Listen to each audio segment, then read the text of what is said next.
akajiua kwa sababu ya Isa. Yaani mwanaume analia hivi kweli? Hivi kweli kama angekuwa ametoa talaka hivi analia?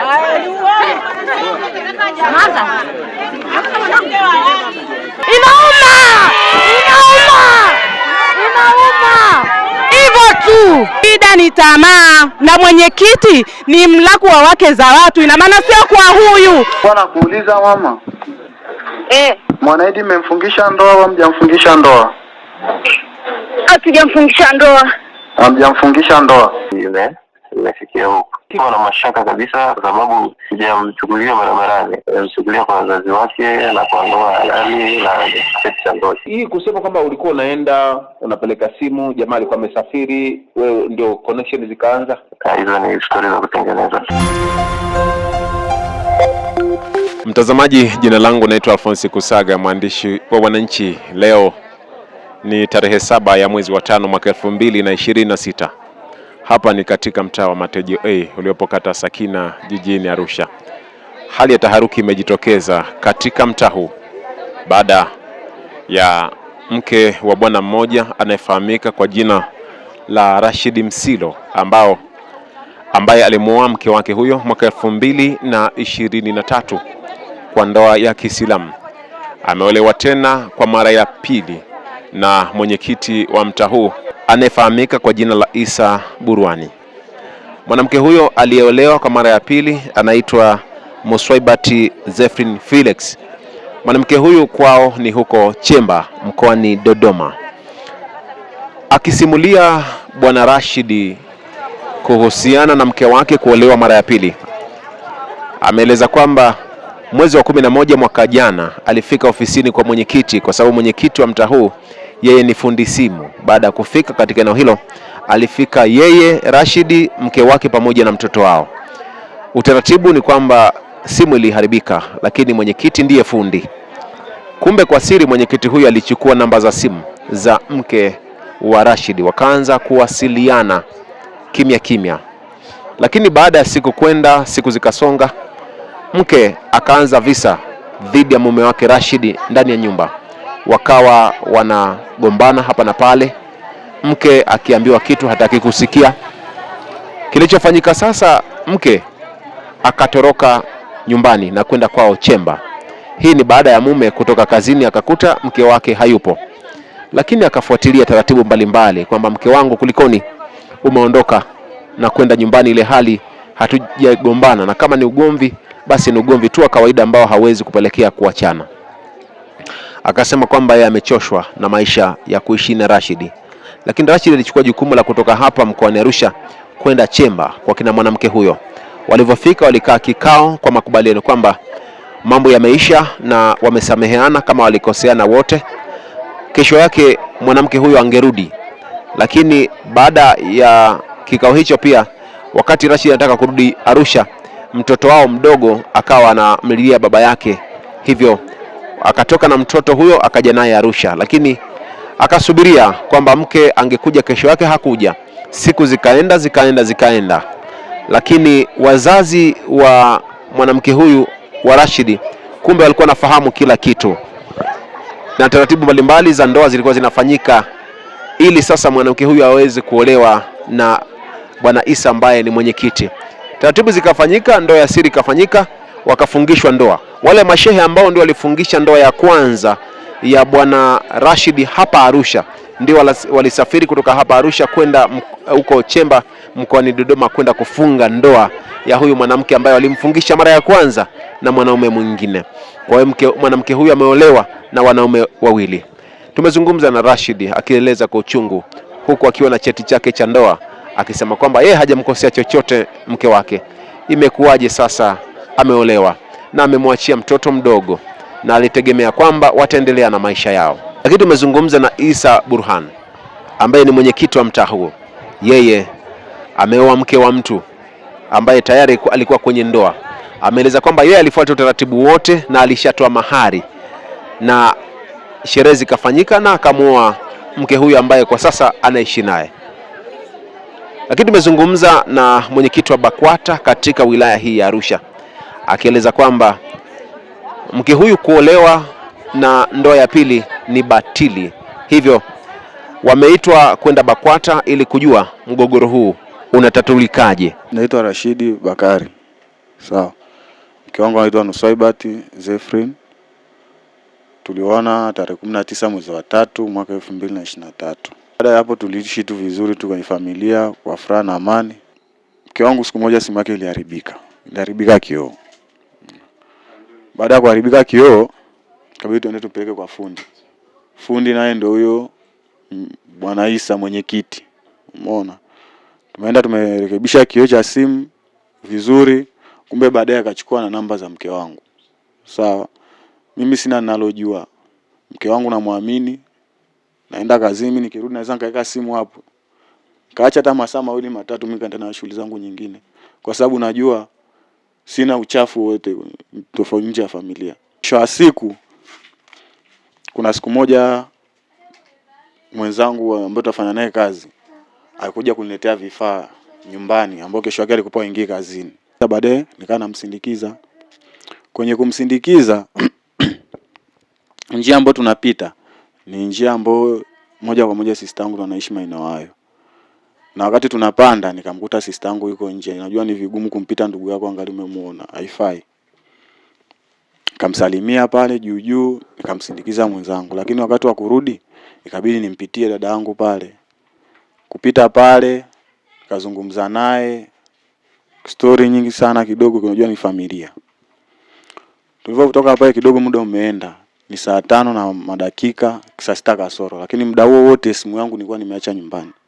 Sawa, nimesahau. Maybe ningetoka nao labda ningemtaarifu mwenzangu labda nimepitia sehemu fulani hivi na hivi.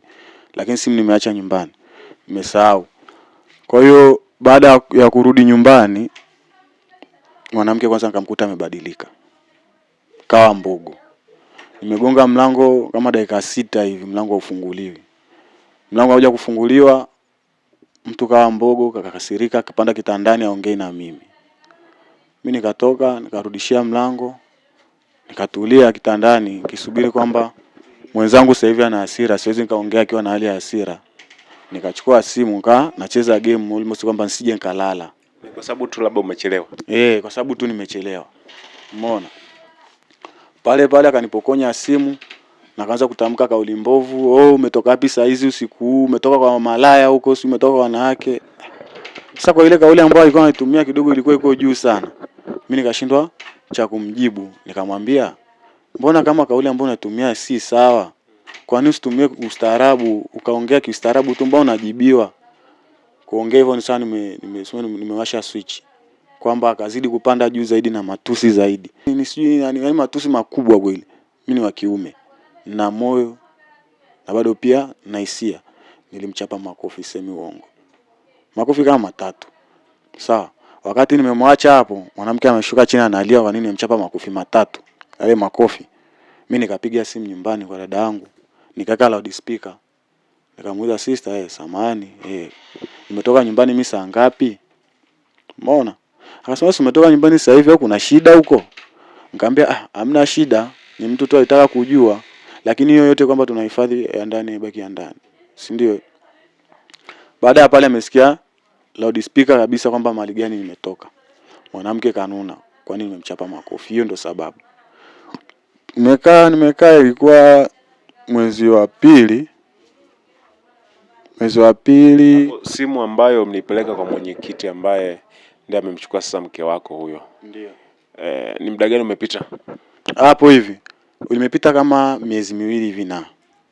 Sawa? Lakini kabla ya kupeleka simu kwa fundi. Ndio. Hapo nyuma hakuwa na shida. Hapakuwa na shida hata kidogo. Okay. Tena nakumbuka siku ambayo ananiambia simu yake imevunjika, imevuja wino. Mimi nipo kazini, natoka kazini nakuja nyumbani. Ilikuwa mida saa 2 ananipigia mimi simu. Baada ya kunipigia simu kaambia kwa kuwa na mimi natoka kazini nakuja nyumbani, basi hamna shida tukutane sehemu fulani tupeleke moja kwa moja kwa simu kwa fundi. Kwa hiyo wewe na mke wako mlienda pamoja kwa fundi? Ndio. Fundi ambaye ni nani sasa? Ni Isa ambaye ndio wewe mwenyekiti. Baada ya hapo sasa akaanza kubadilika ndani. Baada ya hapo akaanza kubadilika ndani. Sawa. Akimpeleka mtoto kidogo tabia ndio hivyo zinabadilika. Mimi yote lakini mimi sijui. Sawa, ya Rabbi nafsi sijui. Kumbe ana mambo yake sasa. Kumbe ana mambo yake tayari wako na mwenyekiti. Sawa? Kwa hiyo ile nilipomchapa makofi yeye akachukulia kama sasa ndo nafasi ya yeye kuondoka hapa nyumbani. Sawa.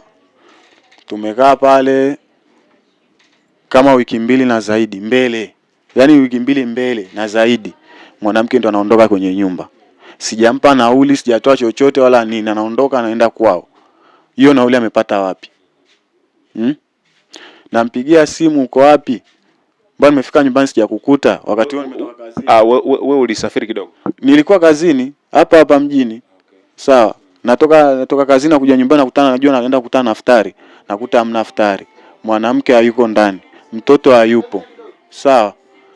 Haya, unampigia simu, uko wapi? Mbona umefika nyumbani haupo? Aambia mimi niko njiani. Uko njiani? Umetoka wapi? Anasema niko njiani naelekea nyumbani kwa mama.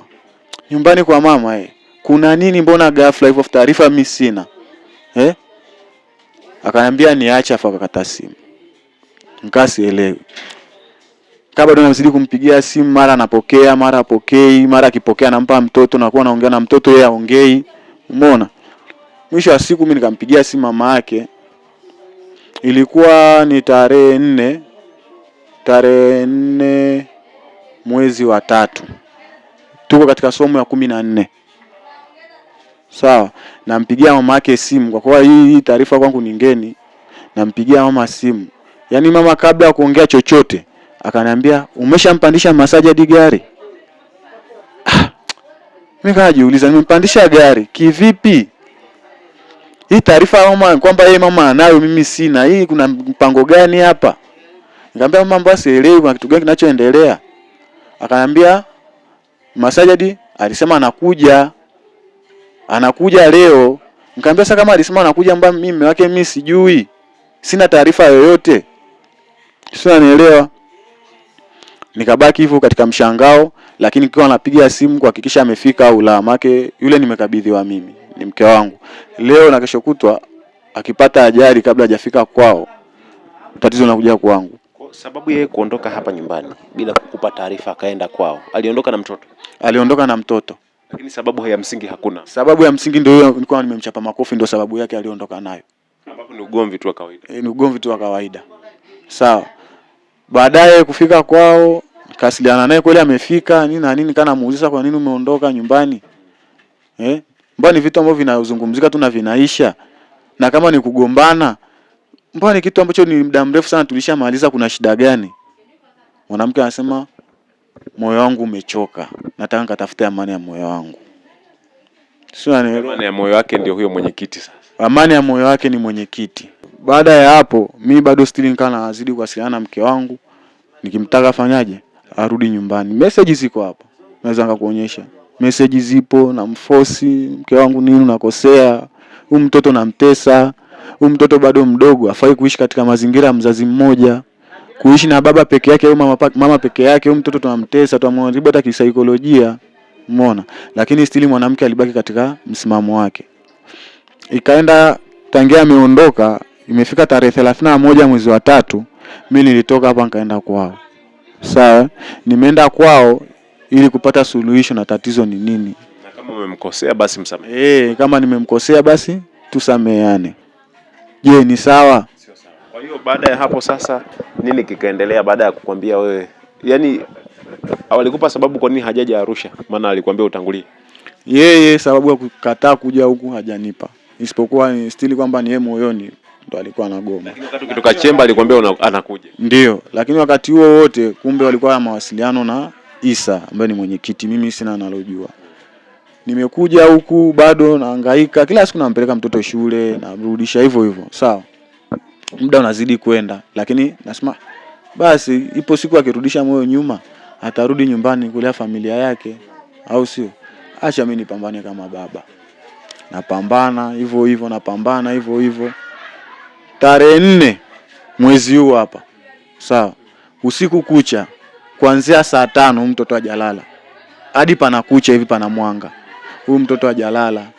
Ni kulia na kumtaka mama, kulia na kumtaka mama, mara kwambia naumwa, mara hivi. Inauma, yani kifupi inauma. Ukifikiria mama yake bado tendo hayupo wala hana matarajio ya kuja, inauma kaka. Sawa? Ilipofika saa 11 ikabidi nimpigie mama yake Sawa. Nampigia mama yake, simu haipatikani. Nampigia kwenye line nyingine, simu haipatikani. Tarehe 4 mwezi wa 5. Sawa. Nikasema ngoja nimpigie basi bibi yake na huyu ambaye ni mama mkwe wangu sasa. Nampigia mama mkwe, nampigia simu, ambia Mama Sajadi na sasa hivi namuandaa hapa saa 12:30 nampandisha gari. Anakuja Arusha kulea watoto wake na familia yake. Nikamwambia sawa, mna shida mama. Nashukuru kwa sababu mtoto anateseka hapa ninapokuambia hadi sasa hivi analia. Sawa. Akanambia sawa, mna shida. Tarehe 4 hiyo. Imefika saa 1 mimi natoka kazini. Nafika nyumbani hamna mtu. Umbali kutoka Chemba hadi Arusha almost ni masaa 4:30 hadi 5. Pandishwa saa 12:30 hadi saa 1 mtu hajafika. Mama mkwe alikudanganya? Mama mkwe amenidanganya. Ikafika saa 2 sioni mtu, ikabidi nimpigie mama mkwe. Mama mkwe ananiambia kwamba mimi mke wako nimempandisha kwenye gari la Machame. Kama hajafika hiyo gari basi itakuwa bovu, msubiria atakuja. Yaani kitu ambacho hakizungumziki. Sawa. Mimi pale wazo kidogo likanijia kwamba ngoja nimpigie dada yake, kama simu yake ipatikane, ngoja nimpigie dada yake. Maybe amekuja amepitiliza hadi Dar es Salaam kwa dada yake. Sawa. Nikampigia dada yake simu. Dada yake kuniambia kupokea tu ile simu, akaniuliza, "Shem, kuna shida gani?" Nikamwambia, "Hamna, nasikia Masajadi anakuja leo lakini simuoni hadi muda huu." Dada yake akasema, Shem, naomba nikwambie kitu lakini vumilia." Nikamwambia nivumilie kwani kuna nini? Akaniambia mkeo kaolewa juzi tarehe 2. Kwa hiyo mama akwambia kwamba wamemsafirisha lakini uongo, mkeo ameolewa. Umeona? Nikaisi hadi kuchanganyikiwa. Baadaye nampigia mama mkwe simu. Mama mkwe anasema mkweo, yani mke wako mimi hatujamuozesha. Nani kakwambia sisi tumemuozesha? Mke wako sisi hatujamuozesha. Mke wako amekuja huko.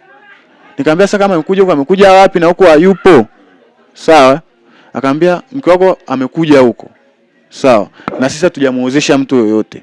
Aliyekwambia tumuozesha amedanganya. Pale na namba baadhi ya kaka zake wako kule. Nikajaribu kupiga simu kufuatilia kama ni kweli au uongo. Kaka zake wanasema hilo jambo mbona kama ni kweli? Hilo jambo ni kweli, tarehe 2 Mwanaidi kaozeshwa huku. Umeona? Ilifanyika kabisa na sherehe. Yaani kwamba ndoa kabisa ilifanyika. Alafu watu ambao wametoka huku, ambao wameenda kuoa sasa hiyo ndoa, walikuwa ni mashehe ambao wameenda kufungisha hiyo ndoa. Mashehe wa huku ambao hawajui taratibu yoyote, mimi na mke wangu tuko katika situation gani, tuko katika hali gani, wamechukuana kiuniuni pamoja na viongozi wa mtaa Matejo A na B, Bwana Abdalla kule juu, mashehe wa msikiti wa Istiqama, Sheikh Amiri na Babu Jadu. Wote kwa pamoja ndio wameshirikiana hiko kitendo, pamoja kishirikiana na Isa kumshinikiza kuja kumuozesha mke wangu.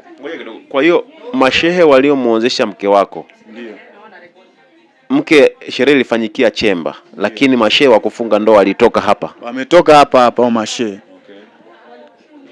Na hadi sasa hivi kuna wadi wengine wanalaumu kwa nini tumeozesha nili ndoa juu ya ndoa. Hii si sawa. Sawa, Sheikh Amiri anakiri kwamba amekosea, lakini bado kuna baadhi ya viongozi wa serikali wanafurahia ile ambayo limetokea, wanasema kwamba jamaa kashapata mke wa mtu na anaenjoy. Mwenyekiti wa Matejo B, Bwana Abdalla, analifurahia ili kitendo ambacho mimi nimefanyiwa na kusema kwamba bora jamaa kapata mke juu ya mke na ni mke wa mtu. Sio, unaelewa kwamba kilichotokea yeye kwake ni furaha. Kwa hiyo maamuzi uliochukua ni nini? Maamuzi niliochukua mimi, nilienda BAKWATA. Sawa? Baada ya kwenda BAKWATA, maana kwanza kabla ya hapo nilikuwa sijui hata aliyemuoa ni nani. Umeona? Jana asubuhi nampeleka mtoto shule. Sawa? Kumpeleka mtoto shule, wakati narudi sasa nikakutana na rafiki yake na mamake na huyu ambaye wote wanapelekaga watoto hapo kwa hiyo shule na kurudi. Akaniuliza, "Mbona Masajadi anarudi lini?" Umeona? Kidogo inauma. Nikamwambia, Masajadi naona kama bado hajaamua kurudi, lakini ile swala kumwambia kwamba sio ameolewa sio nini na nini sijamwambia.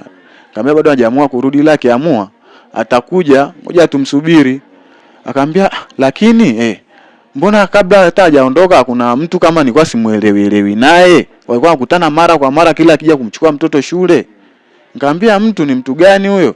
Nikamwambia ni Isa mwenyekiti. Ana ofisi ni fundi wa simu, ana ofisi pale kona, anapiga di photocopy. Umeona? Nikamwambia mbona mimi Isa namfahamu? Umeona? Akasema ndio huyo alikuwa ni mara kwa mara kila akienda kumchukua mtoto shule lazima akutane naye. Sawa. Muda mwingine hadi yule mwenzake anawaacha kama anawapisha anatangulia, yeye Masajadi anakuja nyuma. Sasa mimi kusikia lile, akili ya moja kwa moja ikanijia kwamba anaweza akawa ni huyu, inawezekana. Nikampigia na dada yake na mama Sajadi. Sasa kumpigia simu nikamuuliza swali moja, hivi aliyemuua Masajadi ni nani? Akaniambia mimi sijui lakini nasikia tu kwamba ni mwenyekiti wa mtaa. Sawa, nikamwambia hebu fuatilia jina afu niambie ni nani. Umeona? Akasema ngoja nimpigie mama, nitakwambia. Kwa hiyo baada ya muda mchache akanipigia, akaniambia wewe mtu mbona anaitwa Isa? Na ni mwenyekiti wa mtaa. Isa mbona mimi namjua? Sasa hiyo mimi nikapigia simu nyumbani nikamwambia bana, aliyemuua mke wangu nishamfahamu. Umeona? Nyumbani akamwambia basi sawa, punguza hasira, usichukulie jambo kwa hasira. Sawa? Hatua mimi ndio chukua kwa sababu ndio japo nimepata sana uhakika kutoka kwa dada mtu, lakini nikasema kwamba ngoja nifanye kitu kimoja cha kibusara kwamba niende BAKWATA. Sawa, sisi ni Waislamu. Sawa, haipaswi kufunga ndoa juu ya ndoa. Sawa, nikaenda BAKWATA nikachukua barua ya wito. Sawa, kwamba leo hii saa 4 angetakiwa wapi? BAKWATA tuwe naye. Tumefika, nikamfikishia mjumbe, nikamuelezea kila kitu, tunapeleka kwa mjumbe na nilikuwa mhusika. Sasa nafika pale namkuta mke wangu kasimama mlangoni na mshenga wake pembeni, hana hata wasiwasi wala pressure. Just imagine kwamba ndio wewe afu ni mke wako, hujampa talaka, hujamuacha, unamkuta katika hali kama hiyo. Ni kitu gani kinatokea? Yuko kwa mwenyekiti. Kwa mwenyekiti. Ameshaolewa. Kashaolewa. Tena kwa ndoa. Ndoa juu ya ndoa, sio ndoa tu, ni ndoa juu, kwa sababu mimi sijamuacha. Na cheti cha ndoa. Cheti ninacho, kiko hapa. Iko wapi? Hichi hapa. Umeona? Hichi hapa. Ilikuwa shahada ya ndoa. Mlifungia msikiti Rashid Bakari Msilo Maswabati Felix. Ndio. Na mkalipa kabisa hii laki nne nilikuwa ndo mahari. Ndio. Hiki ni cheti cha mke wangu mimi cha ndoa. Leo hii mtu ambaye anaenda kuozesha hii ndoa, umeona, mtu ambaye anaenda kuozesha hii ndoa au mashehe ambao ametoka kwa huyu msikiti hapo Istikama, wanatoa sheria kwamba kwamba mimi mke wangu nimempa talaka 3 na miezi 3 imeshaisha.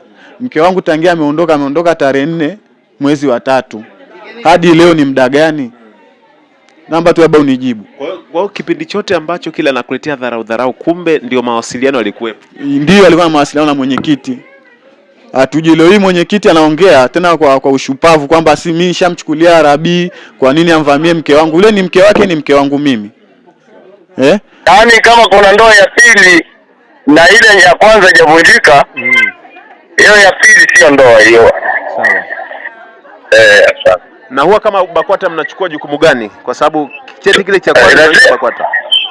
Lazima tutawataita wote hao kwanza wafahamishwe, hata huyo aliyofunga ndoa ya pili. Kwamba hana ndoa. Sawa. Ndoa inatambulika bado ile ya kwanza. Sawa. Kijana kama huyu mdogo amejitutumua, ameenda kufunga ndoa na mke wake, akaanza kuilea familia. Alafu mtu anakuja, mtu labda na wazifa wake na nini, anachukua kisa na hela sio kitu. Vipi maumivu au kijana utatufundisha nini jamii ukiondoka ovyo ovyo hapa? Tuambie. Mimi unaona, mimi ni mwendesha mkokoteni barabarani. Mimi ni mama. Ni mama watoto wangapi? 5.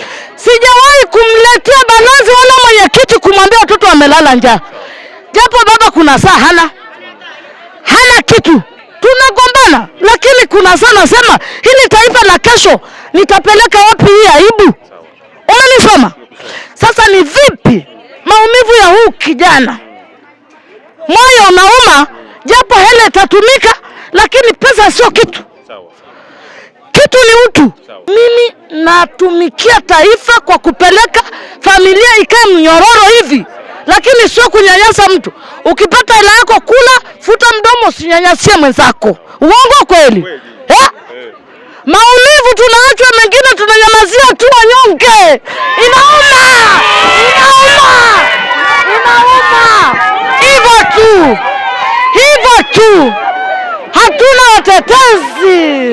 Ipi huu mati hapa tulivyokuja kujua hatima yetu ni nini? Yaani hili uenda mengine tunajinyamazia, tunapa kutoa nyongo zetu. Inakuaje? Wewe kumdharau mume wako na ukawaza kwenda kuolewa tena? Mimi huyu baba sitamwacha paka labda. Yaani simwachi. Sitamwacha. Mpaka kifo. Amenipa watoto, naitwa bonge ya mama. Naitwa bonge ya mama. Hivyo tu. Sasa huyu mwanamke mwenzenu ameolewa mara ya kwanza, anakuja kuolewa mara ya pili. Uone kama anawaibisha? Shida iko hivi. Rashidi asimrudie, lakini huyu mwenye aliyemchukua amrudishie kila kitu alichofunguka kuhusu huyu jamaa. Hivyo tu. Arudishe mahari, gharama ya harusi arudishe, yale mauchumba kumchuna nini, andikisha. Rashidi andikisha kila kitu. Hivyo tu. Au kuna nini? Lakini huyu mwenyekiti ameoa yeye kama Isa ama ametumia cheo chake kama mwenyekiti? Sitaki kujua utamu wa watu. Hiyo ni siri yao. Sijui watu walielewa na nini. Ninachojua maumivu ya huyu jamaa vipi. Lakini walienda tu kutengeneza simu ikawa simu. Kama ni simu, haikuwa simu, mimi sitaki kujua. Ninachotaka maumivu ya huyu jamaa rudishiwe ili akae na maisha yake. Watu waachwe na ndoa yao. Kwa sababu tayari maji yakishamagika yazoleki. Hata kilalamika tena sio mke. Hivyo tu. Mume wa ndoa, mume wa halali ni huyu. Yaani amemtendea kitu kibaya mno, hakifai. Inatakiwa tuende mpaka mahakamani, tutaingia mahakamani, tutatoa ushahidi. Huyu ni kijana wangu kabisa, tena ananijua vizuri kabisa. Namjua huyu mke wake? Mimi mke wake simjui, unajua huyu kijana wangu. Lakini sisi mahakamani tutaingia. Hichi kitu hakijatupendeza. Kabisa kwa kweli. Mimi naitwa Halima Patrick au kwa jina lingine Felista Patrick. Lakini hichi kitendo sijakipenda kweli kabisa kusaga. Naomba hichi kitu kiingie mahakamani na sisi tutaenda kutoa ushahidi. Majina yangu ni Jasmine Mohamed Kalanje. Mtoto wa mwisho kwa mama Shida na nimetoka njia peke yangu. Sasa kwamba hivi huyu kijana kweli ni mke wake na tulimsimamia harusi ni sisi. Lakini sasa juzi tukuja kusikia mwenyekiti wetu kaenda kuoa huyu mke. Sasa hatujajua chanzo ni nini, lakini kwamba mwanamke ndo mwenye makosa. Ana makosa, ni vizuri sana. Hata nikimkuta hapa vibao vyake wengepata kusaga. Kwa sababu yani ana makosa. Tulimsimamia kwa harusi na huyu kijana alifunga kwa harusi. Na huyu hakuwahi kumwacha mke wake. Sasa tatizo linakuja, mwenyekiti kaenda kuoa akasema talaka 3 alitoa huyu. Yule akaachwa. Lakini hakutoa talaka. Hatumtaki mwenyekiti, hatumtaki na nili. Yaani tutapiga mpaka aseme tu hii. Hata mwanamke ningemuona atashtuka. Mwenyekiti anafanya mambo ya ajabu na raia watafanyaje? Wenyekiti wengine wamemaliza viongozi wao hawajafanya mambo ya ajabu. Yeye anafanyaje mambo ya ajabu kutembea na mke wa mtu? Na anajua ni mke wa mtu na huyu kijana anamjua ni kijana wa mtaani na talaka hajapewa. Kuna hao viongozi wengine watafanyaje? Bwana viongozi sasa hivi ndio wamekuwa wanafanya mambo ya ajabu. Tunataka mwenyekiti mwingine, huyu ametushinda tabia. Hiyo mimi kwa kweli mimi siwezi kutambua kwa mwanamke kuolewa mara mbili, kwa sababu mwanamke akishaolewa na mwanaume mmoja, ule mwanaume mmoja ndio mume wake halali. Kinachotakiwa kwa sasa hivi hapa, muinuke nyinyi waandishi wa habari hapa, mkamuoji kwanza bibi harusi. Cha kwanza ndio hicho. Alafu pili, Mtulizeni bwana harusi asio anapata taruki ya kulialia hapa mbele za watu hivyo, anazidi kuumia. Ni hivi, nyanyukeni kwa sasa, bibi harusi akaojiwe ili kuwaje akaolewa mara ya pili. Kwa majina mimi naitwa Godfrey William bwana. Kwa kweli mafundi simu bwana sio watu wastaarabu. Kwa sababu mafundi simu wanakuwa sio waaminifu. Iweje anachukua namba kwenye simu ya mtu anamtongoza mke wa mtu. Na pia wanawake wanasababisha hata sisi wanaume tupate kwenda jela, kwa sababu unaweza kuchukua uamuzi mgumu ukafanya kitu kibaya. Kwa sisi kama serikali tunavyoomba serikali, kutokana na huyu jamaa alikuwa ana talaka kwamba amemwachisha mke wake. Pia hata wazazi wa huyu mwanamke ni wabaya sana, kwa sababu huyu mwenyekiti wakati na moja asubuhi kwa anakusikiliza kwa sababu utamtembelea.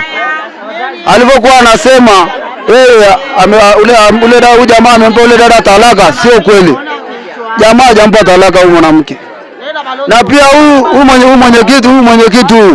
mwenyekiti ni mbaya, kwa sababu amechukua mashehe wale waliofungisha huyu ndoa huyu jamaa wakaenda nao kuondoa huko kufungisha ndoa.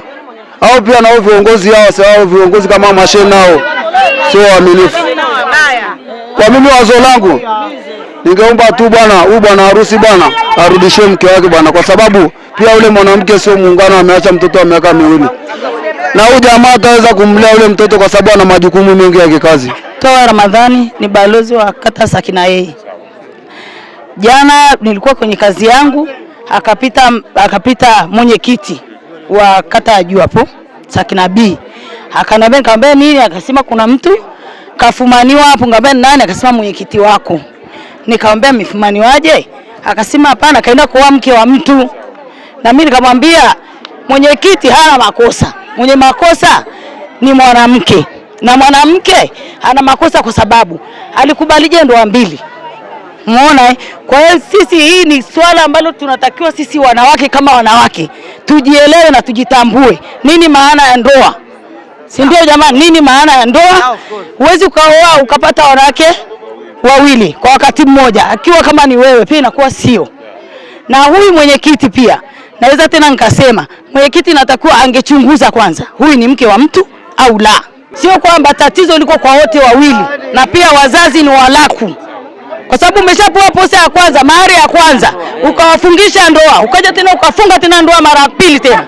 Pia wanawake, sisi pia wazazi tulaaniwe. Huyu ni tamaa. Mwanamke ana tamaa kwa sababu mume wake anajishughulisha. Anamsaidia huko, kama mimi namjua. Alikuwa anaishi nyumba ya chini kabla hajahamia hapa. Kila nikienda kwa rafiki yangu nakuta anabeba ndoo za maji. Anamsaidia mke wake. Kilichomfanya awe na tamaa kwenda kuolewa na mwanaume mwingine ni nini?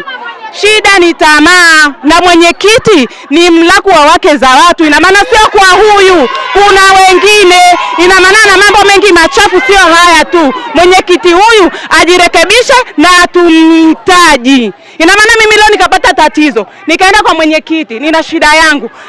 Labda nimegombana na mwenza wangu. Akaniambia jistiri hapa. Ina maana atanigeuza mke. Atanigeuza mke. Kama ameweza kumrubuni huyu, hatarubuni na wengine aondolewe. Huyu kaka apewe mali yake kwa sababu yule dada ameoa na ndoa ya pili. Apewe mali yake kwa mtu mwingine, huyu abaki na huyo mwanamke. Mwenyekiti abaki na huyo mke. Yaani sisi kama sisi hatumhitaji huyu mwenyekiti. Hilo ni moja. Pili, kaka huyu asaidiwe na uongozi, apate haki yake. Mwenyekiti bwana, hongera bwana, tumeambiwa umeoa mke wa pili bwana. Nashukuru. Mwenyekiti, hebu tusaidie kidogo bwana. Kuna hoja nzito na tuma nzito zilijitokeza kwamba ulioa mke wa mtu. Hili jambo likoje? Hapana, ndio jambo sio kweli. Ni alikuwa mke wa mtu. Alikuwa talaka. Na mimi nilienda mpaka kwao, kaenda kwa kuulizia taratibu zote, kapeleka posa ikapokelewa na ikakubaliwa, nikapangiwa mahari, nikapeleka mahari ikapokelewa, kaja tukapangiwa tarehe ya ndoa, kaenda kufungia kule kwao wazazi wake. Basi nilisema nataka afungishie huko. Kwao ni wapi? Chemba. Chemba Dodoma. Dodoma ndio. Mlianzaje? Kwa sababu inaeleza kwamba kuna simu yake iliharibika, ukawa unatengeneza simu, ikawa simu kweli, baada ya hapo ndio mahusiano yakaanza. Hapana, sio kweli. Sasa kwa nini alianza baadaye kabisa? Okay, baada ya kuleta simu, lakini mlijuana kwenye simu? Hapana, sio hapo tulikuwa tu mawasiliano nao za tofahamiani. Amekuwa mfahamiani. Bwana ambaye anasema ndio mke wake wa ndoa na walifunga na ndoa na wana mtoto mmoja, imekuwa sasa akaja tena akisema kwamba umefunga ndoa kinyemela. Kwa mimi ninavyoona ni kama anatafuta namna ya kumkomoa tu, kwa sababu hapo katikati nilipata taarifa kwamba maana mimi mwanamke alimfukuza akaenda kwa wameshaachana na wana mtoto. Kwa hiyo sasa ilikuja kesi ya mtoto. Kwa mwanaume akawa anamtaka mtoto wake, sasa tumeshaachana, nipe nini mtoto wangu. Akaenda mpaka kule kwa mwanamke wakakaa, wakafanya kikao, wakazungumza kwa familia, sijui ni nini na nini ulichoongea ndio ndani, sijui kuongea. Baada ya makubaliano kwamba bwana kwa vile tumeshashindana, akachukua na mtoto wake akarudi naye akamwacha mwanamke huko, na yule mtoto ni mdogo. Hebu fikiria, tuna ile mtangazaji kwamba mtu ambiachana, kwa nini mchukue mtoto mdogo wa miaka mingi? Okay, hapo kuna maswali. Kama una uhakika kwamba atarudi, bado tujadili. Kwa nini usimwache mtoto endelee sana? Kwa nini jamani? Hapo kuna maswali mengi. Ni kwamba kuna kitu kwamba mmeshaona mmefikia mahali hapa hapawezekani, ndio maana akaamua kumchukua. Na mimi nimejiridhisha kwao. Sasa wazazi wakishakwambia bana hili ni sawa, na shehe mwenyewe ni wakule bure kwao huko, bado mimi tumefungia huko, ningesema nimefanya tu mwenyewe, ndio hata wazazi wao hawajui. Hapana, nimefanya nyumbani kwao kabisa. Nimefungisha ndoa na wazazi wao na nimepewa cheti cha ndoa, ndio ni mke halali. Kabla hamjaoana hapa katikati, ulimkuta akiwa anaishi peke yake ama akiwa anaishi kwa huyu mwanaume? Mimi naona kuwasiliana naye akiwa anaishi peke yake kwao. Kwao. Kwa hiyo nilipoanza kuwasiliana naye. Sasa hiki ambacho kilitokea jana na hizo vurugu zilikuwa za nini? Sana ni huyu aliamua sasa kuja kumkomoa kumfanyia. Sababu kabla ya hapo nasikia alipiga simu kwa dada yake na kumpigia akamwambia sasa huyu nitamkomesha. Sababu kuua ni kitu cha dakika moja. Pigia simu dada yake, akampigia simu mama yake, hiyo atishia. Mbona nitakuja ni aje nimfanyie kitu kibaya. Naona sasa ndio hicho alivyokuwa amekidhamiria kuja kukifanya. Na baada sasa ya kufanya tukio kama hilo, ingia kuleta vurugu, kampiga kile kamuumiza. Sasa huyu mwanamke sasa hivi ni mgonjwa, atakuamka mpaka sasa hivi hajaamka. Maisha yako yatakuwaje? Kwa sababu sasa kama uko kwenye umeoa mke ambaye kidogo kuna mvutano hivi, ni kwamba itakuwa ni changamoto pia kuishi naye, visa vya hapa na pale. Taratibu zingine za kisheria zinaendelea, mfano kama hizi za vurugu, shakatabi sajili ya usalama pia tushatoa taarifa, na haya mengine sababu ni ya sheria za kidini, yataendelea kwenye sheria za kidini. Kabla ya wewe kumwoa alishapewa talaka kule ambako alikuwa mwanzo? Ndio, alipewa. Ulithibitisha? Labda nilithibitisha hilo na nilithibitisha kwa wazazi wake na kwa yeye mwenyewe pia. Kwa nilipata thibitisho leo nyoka kabisa, na ndio hii nikaambiwa mpaka alishakuja na kwa mtoto wakafanya makubaliano, mtoto yule akaamua kuondoka naye. Kwa nilijiridhisha kwa mistake hizi zote kweli nimefikia huko. Sikuwa na mashaka kabisa kwa sababu sijamchukulia barabarani, nimemchukulia kwa wazazi wake na kwa ndoa halali na cheti cha ndoa. Hii kusema kwamba ulikuwa unaenda unapeleka simu, jamaa alikuwa amesafiri, wewe ndio connection zikaanza? Hizo ni story za kutengeneza. Story za kutengeneza kwa sababu baada ya tukio kutokea sasa wakaona watafute chochote cha kupitia, kwamba wameshafanya tukio, wameshafanya fujo, sasa wanatafuta kwa kutokea. Na dini yako inaruhusu kuwa wake wangapi? Wake 4. Kwa hiyo bado wengine 2? Bado wengine 2 inshallah. Kikubwa ambacho umempendea huyo dada ni nini? Vitu vingi, vingine pia ni dini. Kweli mtu ana dini. Swali nini? Anafanya mambo mema, kwa hiyo imenivutia.